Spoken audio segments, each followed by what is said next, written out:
स्वागत है मेरे प्यारे साथियों, आप सबों का आपके अपने चैनल पर। दोस्तों आज का वीडियो जैसा कि आप देख रहे हैं, हेडलाइन वहाँ पे दिया हुआ है गणित शिक्षण शास्त्र का, यानी मैथ पेडागोजी का।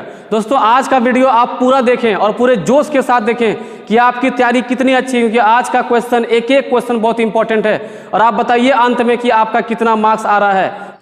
दोस्तों शुरू करते हैं आज का पहला पेडागोजी क्वेश्चन। दोस्तों कहता है योग पर निम्नलिखित शाब्दिक समस्याओं को पढ़िए। पहला समस्या दिया गया है, एक टोकरी में 15 संतरे हैं और दूसरी टोकरी में 17 संतरे हैं, सब मिलाकर कितने संतरे हैं। बी कहता है कि एक 9,950 रुपया वाले मोबाइल फ़ोन की कीमत में बजट के बाद 375 रुपया की वृद्धि हो गई, नई कीमत क्या है। ठीक है, ये दो समस्या दिया हुआ है। अगर आप ध्यान से देखेंगे तो ये दोनों समस्याएं दोस्तों जोड़ से जुड़ा हुआ। किससे? जोड़ से, योग से। अब इसका ऑप्शन कहता है पहला कि दोनों ही योग की संवर्धन संरचना से जुड़ी हुई है, यानी संवर्धन संरचना को प्रदर्शित करती है। फिर दो कहता है कि ए योग की संवर्धन संरचना और बी योग की समुच्चयन संरचना को प्रदर्शित करता है।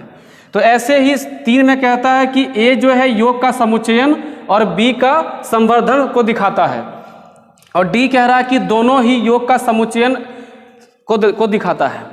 तो आप पहले इसमें उत्तर मार लीजिए और देखिए कि आपका उत्तर सही है कि गलत है। उसके बाद आप उत्तर का मैच करेंगे, ठीक है, और फिर आपको समझाएंगे कि ये समुच्चयन क्या होता है और ये संवर्धन क्या होता है। तो दोस्तों इस क्वेश्चन का उत्तर होगा ऑप्शन नंबर 3। कितने लोगों का सही है आप मैच कीजिएगा। तो 3 में कहता है कि ए योग की समुच्चयन संरचना को, जबकि बी योग के संवर्धन संरचना को दर्शाता है। ध्यान दीजिएगा समुच्चयन क्या होता है। देखिए यहां हम लिखते हैं समुच्चयन। समुच्चयन, ठीक है। समुच्चयन में दोस्तों क्या होता है कि दो अलग अलग स्थितियों को जोड़ करके आप एक टोटल मान को दिखाते हैं। जैसे यहाँ देखिए एक टोकरी में 15 है और दूसरी में क्या है 17 है, तो ये दो अलग अलग स्थितियां हैं। दोनों स्थिति के वैल्यू को जोड़ने से आपको जो मान मिलेगा उसे ही आप समुच्चयन संरचना के तौर पे लिखते हैं। लेकिन अगर दूसरा में देखा जाए तो इसमें आप जोड़ तो नहीं रहे हैं, लेकिन इसमें क्या कर रहे हैं, बढ़ा दे रहे हैं, वृद्धि कर दे रहे हैं। एक्चुअली में यहाँ भी योग होगा, लेकिन इसमें क्या हो रहा है, वृद्धि के सेंस में हो रहा है। तो जब भी कहीं वृद्धि के सेंस में हो रहा हो, हमको डायरेक्ट जोड़ना नहीं पड़े, वृद्धि करना पड़े। जैसे कि ये दाम कुल है, उसमें से 375 बढ़ने के बाद कीमत क्या हो जाएगा। या कभी बोले कि आपके पास 100 रुपया है, 20 का वृद्धि हो गया, तो उसे कहाँ बोलेंगे, संवर्धन में। कहा जाए कि किसी बच्चे के पास 10 आम है और 2 आम की वृद्धि हो गई, तो वहाँ पे क्या बोलेंगे, योग का संवर्धन। लेकिन अगर बोलेंगे कि एक व्यक्ति, सीता के पास 10 आम है और गीता के पास 5 आम है, तो दोनों के पास मिलाकर कितना आम है, उसे आप बोलेंगे समुच्चयन। तो इसको आप ट्रिक के हिसाब से ऐसे कर लो, समुच्चयन माने समूचा, समुच्चयन माने क्या दोस्तों, समूचा, समूचा में सबको जोड़ दो। और संवर्धन में तो क्या हो गया, वृद्धि, संवर्धन होना, समृद्ध होना, यानी कि बढ़ना। तो जहां बढ़ने की बात दोस्तों वहां पे क्या हो जाएगा, संवर्धन। आई होप कि आपको समझ में आ गया होगा। चलिए अगला क्वेश्चन देखते हैं। आइए हम लोग देखते हैं अगले क्वेश्चन को। कहता है कक्षा 3 के छात्र ने 16 गुने 25 का गुणन इस प्रकार किया। देखिए ये उसका गुना करने का तरीका था कि 16 गुने 25 को पहले 8 गुने 2 कर लिया, 25 को 5 गुने 5 कर लिया, फिर 8 गुने 5 ले आया और 2 गुने 5 कर दिया, फिर ला कर तो कितना आ गया 400। तो आप ध्यान दीजिएगा कि इसका उत्तर जो है वो बिल्कुल सही है, यानी 16 गुने 25 400 ही होता, लेकिन इसका जो तरीका है वो कुछ अलग है। तो कहता है कि इस प्रश्न को हल करने के लिए छात्र ने गुणन के किस नियम का प्रयोग किया। पहला दोस्तों है प्रतिलोम गुणन सिद्धांत, फिर है साहचर्य सिद्धांत, वितरण सिद्धांत या पुनरावृत्त सिद्धांत। तो आप इस क्वेश्चन को पहले अटेम्प्ट कर लीजिए, देखिए आप में से क्या उत्तर मारते हैं, उसके बाद देखिए मेरा उत्तर क्या होगा और वह उत्तर क्यों होगा। ठीक है, ये भी देना कि वह उत्तर क्यों होगा। चलिए आप लोग उत्तर मारिए इसका। तो दोस्तों इसका जो उत्तर होगा वो होगा ऑप्शन नंबर 3, साहचर्य सिद्धांत। अब देखिए ऐसा क्यों हो रहा है। देखिए जब भी कभी किसी संख्या को a गुना b में तोड़ करके और फिर c गुना d में तोड़ के, देखिए 16 क्या किया, a गुना b कर दिया और 25 को क्या किया, c गुना d कर दिया। एक ठो यहाँ से उठा के और एक ठो यहाँ से उठा के गुना कर देना, फिर एक ठो यहाँ से उठा करेगा, एक ठो इसका बचाव उठा के गुना कर देना। फिर इसका जो मान आएगा उसको फिर इससे गुना कर देना। यह प्रक्रिया दोस्तों क्या होता है, साहचर्य प्रक्रिया होता है दोस्तों, साहचर्य का सिद्धांत होता है, साहचर्य का नियम होता है। तो आप इस हिसाब से समझेंगे कि क्वेश्चन को अगर यदि तोड़ दिया गया है फिर उसको उल्टा पुल्टा अदला बदली करके गुना किया गया है दोस्तों, तो वो कहाँ पे होगा, साहचर्य सिद्धांत में होगा। ठीक है, अगला क्वेश्चन देखते हैं दोस्तों, बढ़ते हैं अगले क्वेश्चन की ओर।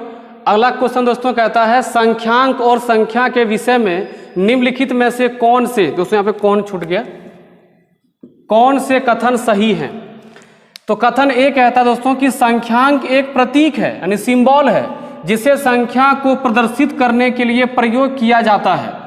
बी कहता है कि एक संख्या को विभिन्न संख्यांकों द्वारा प्रदर्शित किया जा सकता है। और ये आपके 4 ऑप्शन है। इस सवाल को आप अटेम्प्ट कर लीजिए, इस सवाल को हम एकदम डिटेल से आपको समझाएंगे कि संख्यांक और संख्या क्या होता है, प्रतीक क्या होता है, कितनी तरह से प्रयोग होता है, विभिन्न इसकी स्थितियां क्या होती हैं। ठीक है, देखिए ए कहता है 1 नंबर कि ए और बी दोनों शुद्ध हैं। 2 कहता है कि ए और बी दोनों अशुद्ध हैं। 3 कहता है कि ए शुद्ध है और बी अशुद्ध है। 4 कहता है कि बी शुद्ध है और ए अशुद्ध है। तो आप लोग पहले इसका उत्तर कर लीजिए, हो गया। चलिए अब उत्तर देखिए मेरा क्या होना चाहिए इसका। तो इसका तो क्यों उत्तर होना चाहिए 1 कि ए और बी दोनों शुद्ध हैं। जिनका भी उत्तर 1 आया हुआ है आप कमेंट करिएगा लास्ट में कि कितना आपका मार्क्स आ रहा है। ठीक है, अंत तक सारे क्वेश्चन को देखिए और लास्ट में कमेंट करिए कि आपका कितना मार्क्स आ रहा है। दोस्तों यहाँ 2 नाम है, एक है संख्यांक और एक है दोस्तों संख्या। अगर हो सके आप लोग कोई अगर इस चैप्टर को नहीं पढ़े हैं तो आप कलम कॉपी लेकर के इसको लिख लीजिएगा। ठीक है, हम जो बोलेंगे। देखिए दोस्तों संख्यांक एक क्या है, एक प्रतीक है, सिंबल है। और संख्यांक कई तरह के हो सकते हैं।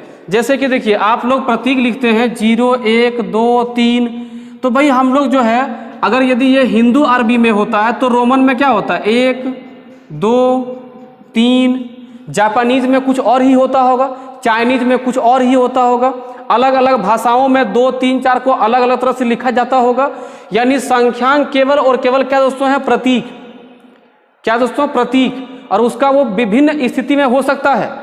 ठीक है, अब देखिए संख्या दोस्तों क्या होता है, संख्या में क्या होता है कि अगर यदि आप कई संख्यांक को मिला देते हैं, कई संख्यांक को मिलाते हैं तो जो समूह मिलता है उसे दोस्तों क्या कहते हैं, हम संख्या कहते हैं।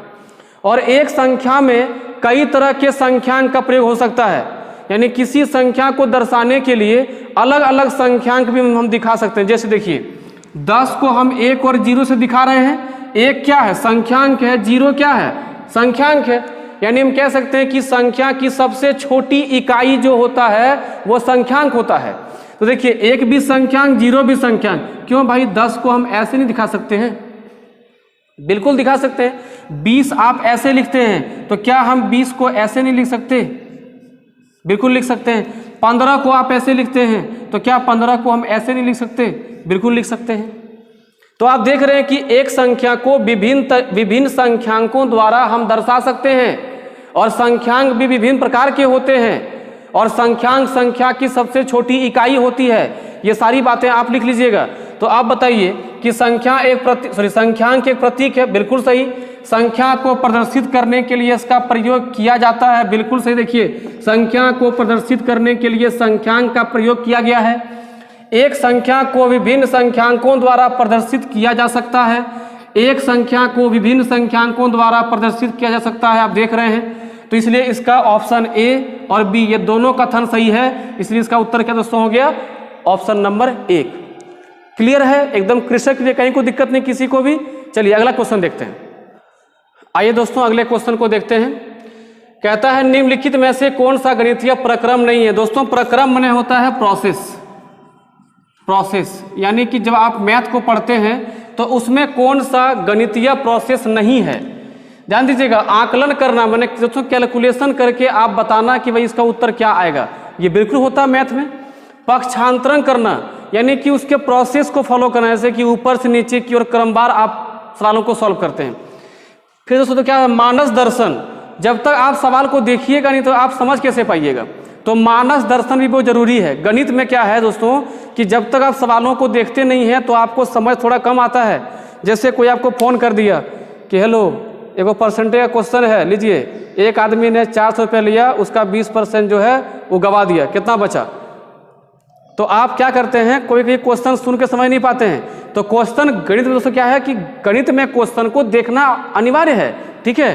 तो दोस्तों मानव दर्शन भी क्या सही है, ये भी सही है, ये भी सही है, लेकिन गणित में दोस्तों कंठस्थ करना ये सही तरीका नहीं है। गणित को आप कंठस्थ करके नहीं समझ सकते, ना ही बना सकते हैं और ना ही इसमें कुछ आगे बढ़ सकते हैं। तो जब भी कंठस्थ करने की बात होगी समझिए वो आपका उत्तर कभी नहीं होगा, ठीक है। आप उत्तर मारते रहिए, देखिए, और कोई चीटिंग नहीं करेंगे।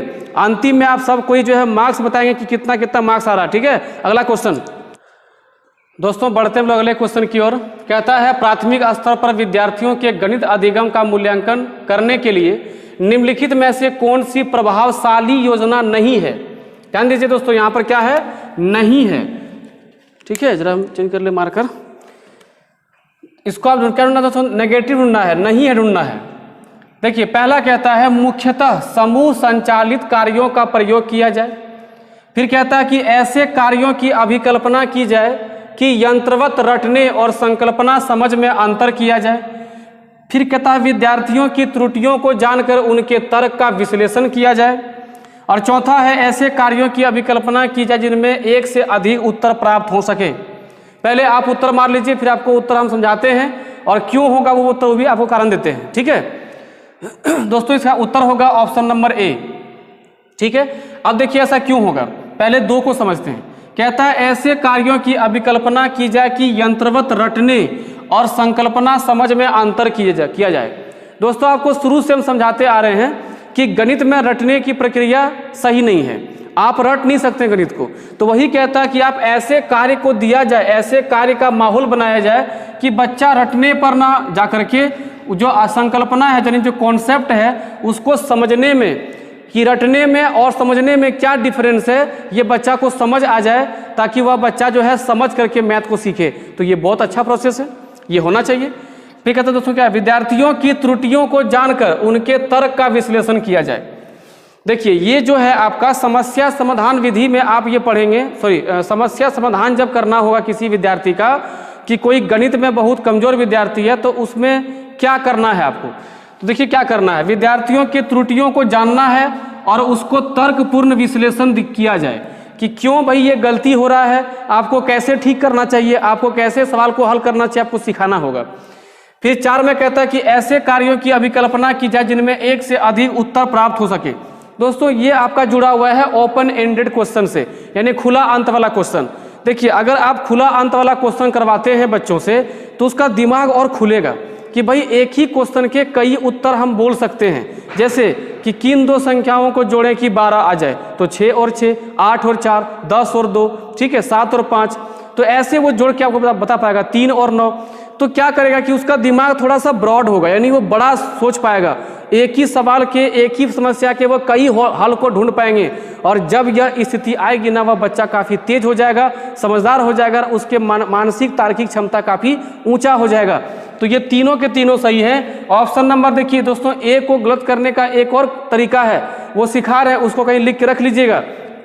अगर किसी ऑप्शन में, चाहे वो कोई भी शिक्षण शास्त्र हो, इंग्लिश का हो, मैथ का हो, ईवीएस का हो या बाल विकास हो, हर जगह काम आएगा। देखिए अगर किसी ऑप्शन में मुख्यतः दिया रहे, केवल दिया रहे, सिर्फ दिया रहे, या दिया रहे कि ऐसा ही होगा, ही दिया रहे, तो समझ जाना कि वह आपका ऑप्शन उत्तर नहीं होगा। तो दोस्तों ये ऑप्शन देख करके भी हम उत्तर मारे तो भाई यहाँ मुख्यतः है तो मार दो, ये हमारा उत्तर नहीं हो सकता। लेकिन एग्जाम में वह पढ़ लेना कि मुख्यतः के साथ वो क्या लिखा हुआ है, ताकि आपको कोई कंफ्यूजन ना रहे, ठीक है, क्योंकि आपको समय पर्याप्त मिलता है। अगला क्वेश्चन देखते हैं दोस्तों, देखते हैं अगले क्वेश्चन को।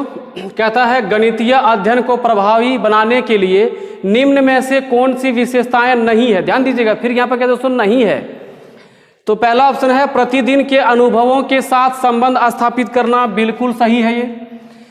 फिर दोस्तों कहता है एक ही संकल्पना के लिए विभिन्न शिक्षण अधिगम का प्रयोग करना, यानी अगर कोई चीज़ आप सिखाना चाह रहे हैं और बच्चा नहीं सीख रहा है तो उसके लिए आप अलग अलग तरीका अपनाइए, ये बिल्कुल सही है, ये भी सही हो जाएगा। दोस्तों कहता है एक नई संकल्पना का परिचय देने के लिए समय के नियम का कठोरता से पालन करना। दोस्तों देखिए कोई भी चीज़ जहाँ पे कठोरता आ गया, एकदम हार्ड एंड फास्ट रूल आ गया कि भाई ये करना ही करना है, ऐसा ऑप्शन दोस्तों आपका कभी भी उत्तर नहीं होगा, यानी ये कभी भी सही नहीं होगा। तो कहता है एक नई संकल्पना ने कोई नया कॉन्सेप्ट आप सिखा रहे हैं, परिचय दे रहे हैं, तो उसमें आप एकदम कठोरता से नियम पालन करें समय का, ऐसा कुछ जरूरी नहीं है। आपको जो सही समय लगे आप उस हिसाब से जो है काम कर सकते हैं, लेकिन एकदम कठोरता से समय के नियम का पालन करना होगा, ऐसी कोई जरूरी नहीं है गणित मैथ में। ऑप्शन 4 दोस्तों कहता है कि छात्रों की त्रुटियों के प्रतिरूपों पर केंद्रित होना। ये बिल्कुल सही है कि अगर कोई बच्चा कहीं गलती कर रहा है तो उस गलती को आप देखिए, वहाँ आप सेंटर्ड होइए भाई कि वो बच्चा गलती क्यों कर रहा है, उसके जो है त्रुटियों को समझिए और उसका हल उसको देने का प्रयास कीजिए। तो ये भी आपका ऑप्शन नंबर 4 सही है। तो गलत कौन दोस्तों? 3। और यहाँ कौन पूछ रहा कि विशेषता कौन सा नहीं है, तो आपका उत्तर दोस्तों क्या हो जाएगा? 3। जिसका भी उत्तर 3 आ रहा है वो बिल्कुल सही है। आप कमेंट करें कि कितना मार्क्स आपका आ रहा है। ठीक है, अगला क्वेश्चन देखते हैं दोस्तों। आइए दोस्तों बढ़ते हैं आज के अंतिम क्वेश्चन की ओर। दोस्तों ये क्वेश्चन है आपका गणित के प्रश्न को हल करने का कौशल जो होता है उसमें आप किन समुच्चयों का प्रयोग करते हैं, यानी आप किन किन स्टेप्स को फॉलो करते हैं और क्या आप स्टेप उठाते हैं सॉल्व करने में। तो क्वेश्चन कहता है निम्न में से कौन सा समुच्चय गणित में प्रश्न हल करने का कौशल है। दोस्तों ये सवाल लेने का बस मेरा एक मकसद ये है कि आप जो है इस क्वेश्चन में ऑप्शन कितने अच्छे से समझ पाते हैं। अगर कहीं ऐसे क्वेश्चन होते हैं पेडागोजी में जिसका अगर आप ऑप्शन ध्यान से देखते हैं तो आपको ऑप्शन आपको उत्तर तक पहुंचाएगा। यही आपको इस क्वेश्चन में आपको सिखाना चाह रहे हैं। देखिए फर्स्ट दोस्तों कहता है कंठस्थ करना, अनुमान लगाना, चित्रांकन करना। दोस्तों कंठस्थ करना और अनुमान लगाना तो मैथ में कभी होता ही नहीं है। ठीक है, फिर यहाँ देखिए प्रयत्न, त्रुटि, वृद्धि, त्रिविधि, चित्रांकन करना, कंठस्थ करना, फिर ये कट जाएगा क्योंकि इसमें भी क्या है दोस्तों? कंठस्थ करना। अगर आप इस ऑप्शन को भी ध्यान से देखेंगे, देखिए यहाँ पे दिया क्या दिया है? रट लेना, और यहाँ दिया पीछे से हल करना। दोस्तों गणित दोस्तों पीछे से हल नहीं होता है, वो स्टार्ट से हल होता है, शुरू से हल होता है। तो ये भी आपका उत्तर नहीं होगा। बचा कौन दोस्तों? 4। ऑटोमेटिक आप ऑप्शन उत्तर तक आपको पहुंचा दिया। तो आपको ये भी सीखना है कि क्वेश्चन जो पूछेगा उसका ऑप्शन भी देखें एक बार हम कि ऑप्शन क्या, ऑप्शन से भी हम जा सकते हैं उत्तर तक। तो आपको हर तरफ से दिमाग रखना है खुला एग्जाम में कि हम किसी भी तरफ से हमको उत्तर तक पहुंचना है, चाहे कॉन्सेप्ट को समझते हुए या ऑप्शन का सहारा लेते हुए। ठीक है, तो आप लोग कमेंट करिए कि आपका क्या मार्क्स आया है। दोस्तों आपको हम आज 7 ही क्वेश्चन दे पाए, लिखने में दोस्तों बहुत टाइम लग जाता है, इसलिए आपको 7 क्वेश्चन दे पाए हैं। आप बताइए 7 में से आपका उत्तर कितना आ रहा है। दोस्तों अगला जो वीडियो होगा, हमारा कल का जो वीडियो होगा वो बहुत ही खास होगा आपके लिए, क्योंकि दोस्तों उसमें बताया जाएगा कि कुछ संख्याओं के धनात्मक गुणनखंडों का योग। ठीक है, 7 से 8 क्वेश्चन वहाँ भी रहेगा। आप सारे क्वेश्चन को देख लीजिए, आपके एग्जाम में 100% पहुंचेगा। आप क्वेश्चन देखे भी होंगे इस पर। चलिए फिर मिलते हैं दोस्तों अगले वीडियो में, तब तक के लिए जय हिंद।